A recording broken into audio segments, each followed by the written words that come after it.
Cette vidéo concerne la Papouasie-Nouvelle-Guinée.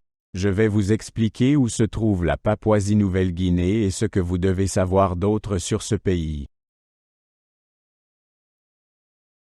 La Papouasie-Nouvelle-Guinée est située dans le sud-ouest du Pacifique et constitue la partie orientale de l'île de la Nouvelle-Guinée.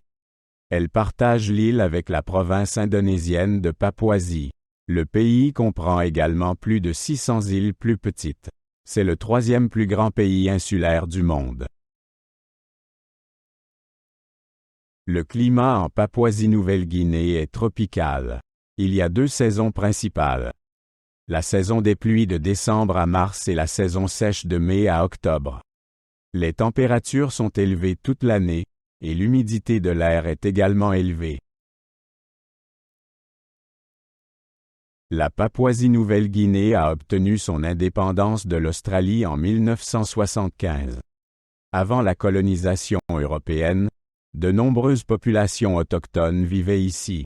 Pendant la Seconde Guerre mondiale, le pays a été le théâtre de violents combats entre les Alliés et les Japonais. Le pays compte environ 9 millions d'habitants. Il est connu pour sa diversité culturelle, avec plus de 800 langues différentes. La plupart des gens vivent dans des zones rurales et travaillent dans l'agriculture. La capitale de la Papouasie-Nouvelle-Guinée est Port Moresby. Elle est située sur la côte sud-est de l'île de la Nouvelle-Guinée. La ville compte plus de 300 000 habitants et est le centre politique et économique du pays. L'économie repose principalement sur les ressources naturelles telles que l'or, le cuivre et le pétrole. L'agriculture, la pêche et la sylviculture sont également des secteurs économiques importants. Le pays exporte principalement des matières premières et importe des produits finis.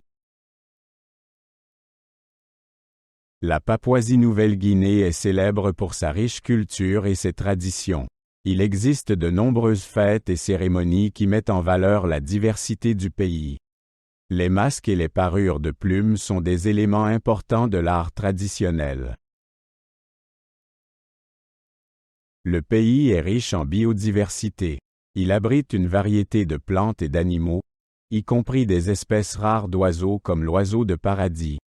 Les récifs coralliens autour des îles sont également un habitat crucial pour la vie marine.